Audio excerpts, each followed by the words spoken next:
Assalamualaikum warahmatullahi wabarakatuh.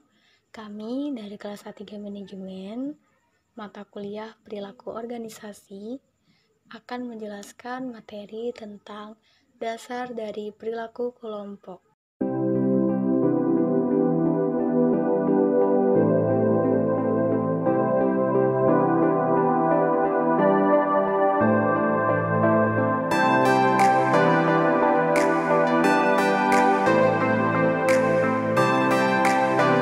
Nama Ari Ramadan, NIM 31218050. Pengertian kelompok. Kelompok adalah suatu kumpulan dua atau lebih orang-orang yang bekerja dengan yang lainnya secara teratur untuk mencapai satu atau lebih tujuan umum.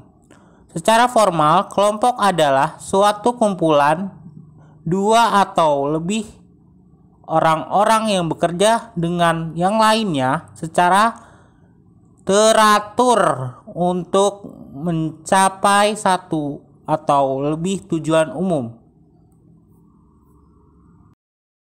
Klasifikasi kelompok.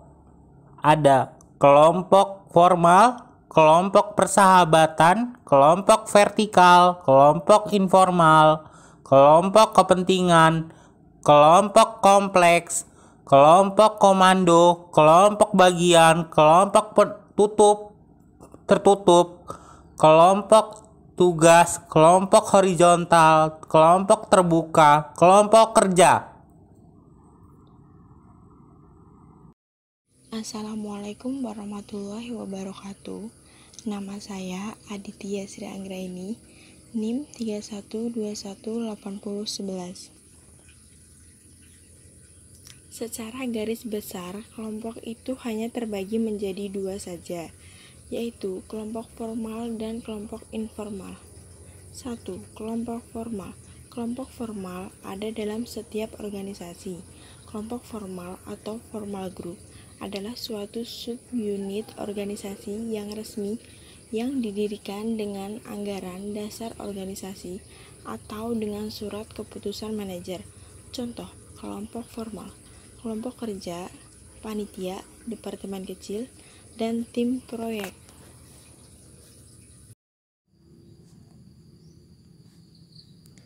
2. Kelompok informal. Kelompok informal atau informal group juga dapat ditemukan dalam setiap organisasi. Kelompok-kelompok ini berkembang menyimpang dari rancangan organisasi yang ditetapkan secara resmi, dan kelompok informal hidup sebagai subkultur yang relatif berkuasa atau dominan dalam organisasi. Tahap-tahap perkembangan kelompok. Tahap perbentukan forming memiliki karakteristik besarnya ketidakpastian atas tujuan, struktur, dan kepemimpinan kelompok tersebut. Tahap timbulnya konflik, storming. Satu dari konflik interkelompok, para anggotanya menerima keberadaan kelompok tersebut, tetapi terdapat penolakan terhadap batasan-batasan yang diterapkan kelompok tersebut terhadap suatu individu. Assalamualaikum warahmatullahi wabarakatuh. Perkenalkan, nama saya Hariska Nur Aulia, NIM 31218141. Di sini saya akan melanjutkan materi tentang tahap-tahap perkembangan kelompok, yaitu tahap normalisasi. Tahap ketiga ini adalah tahap di mana hubungan yang dekat terbentuk dan kelompok tersebut menunjukkan kekohesifan. Tahap performing berkinerja. Pada titik ini, struktur telah sepenuhnya fungsional dan diterima. Energi kelompok telah berpindah dari saling mengenal dan memahami menjadi mengerjakan tugas yang ada. Tahap engineering stage, pembubaran. Untuk kelompok-kelompok kerja yang permanen, berkinerja adalah tahap terakhir dalam perkembangan mereka. Tetapi untuk komisi, tim, angkatan tugas sementara, dan kelompok-kelompok kerja yang mempunyai tugas yang terbatas untuk dilakukan, terdapat tahap pembubaran. Properti kelompok. Kepemimpinan formal. Orang ini umumnya mempunyai jabatan seperti misalnya manajer unit. manajer bagian, penyelia, mandor, pimpinan proyek, kepala satuan tugas, ataupun ketua komite. Pemimpin ini dapat memainkan peranan penting dalam keberhasilan kelompok. Peran adalah seperangkat pola perilaku yang diharapkan dari seseorang yang menduduki posisi tertentu dalam unit sosial tertentu. Norma. Semua kelompok telah menegakkan norma, yaitu standar perilaku yang dapat diterima yang digunakan bersama oleh anggota kelompok. Status, yaitu posisi atau peringkat yang ditentukan secara sosial yang diberikan ke kelompok atau anggota kelompok oleh orang lain. Selanjutnya, bagian dari properti kelompok yaitu ukuran, di mana kita dapat merumuskan sebuah pertanyaan seperti apakah ukuran kelompok mempengaruhi perilaku keseluruhan kelompok itu? Jawaban atas pertanyaan itu adalah ya, definitif. Tetapi efeknya bergantung pada variabel mana yang Anda perhatikan. Di sini ada bukti misalnya bahwa kelompok kecil lebih cepat menyelesaikan tugas daripada kelompok besar. Tetapi jika kelompok itu bekerja dalam pemecahan masalah, kelompok besarlah yang secara konsisten mendapat nilai yang lebih baik daripada kelompok kecil. Jadi tergantung variabel mana yang Anda perhatikan. Yang selanjutnya ada komposisi, di mana kebanyakan kegiatan kelompok menuntut aneka ragam keterampilan dan pengetahuan.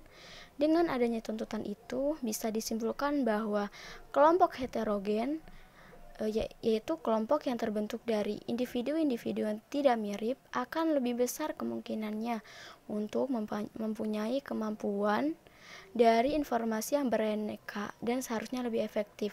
Karena ketika kita berada di dalam sebuah kelompok yang memiliki keanekaragaman, otomatis para pemikiran, ide, dan gagasan lainnya juga lebih berkembang dan kita dapat memanfaatkan ide tersebut untuk efektivitas organisasi misalnya. Yang terakhir di sini ada kepaduan, di mana kelompok-kelompok itu berbeda menurut kepaduan atau cohesiveness mereka, yakni sejauh mana para anggota tertarik satu sama lain dan termotivasi untuk tetap di dalam kelompok. Misalnya di sini ada studi-studi secara konsisten memperlihatkan bahwa hubungan kepaduan dan produktivitas tergantung pada norma-norma yang berkaitan dengan kinerja yang dibangun oleh kelompok tersebut. Yang selanjutnya yaitu komposisi, di mana di sini kebanyakan kegiatan kelompok menuntut aneka ragam keterampilan dan pengetahuan. Dengan adanya tuntutan ini, bisa disimpulkan bahwa kelompok heterogen yaitu kelompok yang terbentuk dari individu-individu yang tidak mirip dan saling memiliki keberagaman akan lebih besar kemungkinannya untuk mempunyai kemampuan dari informasi yang beraneka ragam tersebut dan seharusnya lebih efektif. Contohnya dalam suatu kelompok, kalau misalnya jika di dalam suatu kelompok tersebut hanya terdapat satu karakter sifat yang sama tanpa karakter yang lain, maka kemungkinan besar ide-ide atau gagasan yang diperoleh akan sempit karena tidak ada sumbangsi dari atau kreativitas dari keberagaman pikiran yang lainnya. Yang terakhir yaitu kepaduan. Kelompok-kelompok itu berbeda menurut kepaduan atau cohesiveness mereka, yakni sejauh mana para anggota tertarik satu sama lain dan termotivasi untuk tetap di dalam kelompok. Studi-studi secara konsisten memperlihatkan bahwa hubungan kepaduan dan produktivitas tergantung pada norma-norma yang berkaitan dengan kinerja yang telah dibangun oleh kelompok tersebut.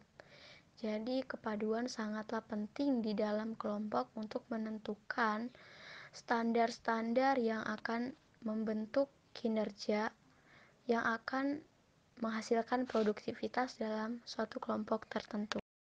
Assalamualaikum warahmatullahi wabarakatuh. Saya Selasa Fitri, NIM 31218279. Saya akan melanjutkan pembahasan materi presentasi. Yang pertama, pengambilan keputusan kelompok. Di antaranya yaitu ada 1. Brainstorming. Brainstorming adalah teknik yang memacu kreativitas dengan memunculkan ide melalui diskusi non-kritikal. 2. Delphi process, yaitu teknik yang memacu kreativitas dengan menggunakan berbagai pertimbangan ide untuk mencapai konsensus keputusan. 3. Nominal group technique, yaitu teknik yang memacu kreativitas dengan mengarahkan orang pada pertemuan terstruktur melalui sedikit komunikasi verbal. Selanjutnya mengenai proses dalam suatu kelompok. Dalam tugas kelompok, sumbangan setiap individu tidak nampak jelas karena ada individu yang mengurangi upayanya sehingga hasil yang diperoleh oleh kelompok maksimal, tetapi ada juga individu yang menciptakan keluaran atau output lebih besar daripada masukan atau input. Selanjutnya poin ke-1, sinergi. Sinergi adalah tindakan dua atau lebih substansi yang menghasilkan dampak atau efek yang berbeda dari penjumlahan masing-masing substansi itu. Seperti kemalasan sosial memperlihatkan sinergi yang negatif. Poin kedua, efek fasilitas sosial. Efek fasilitas sosial mengacu pada kecenderungan membaik atau memburuknya kinerja sebagai respons atas kehadiran orang lain. Dan kurang lebihnya mohon maaf dari kami dan terima kasih. Wassalamualaikum warahmatullahi wabarakatuh.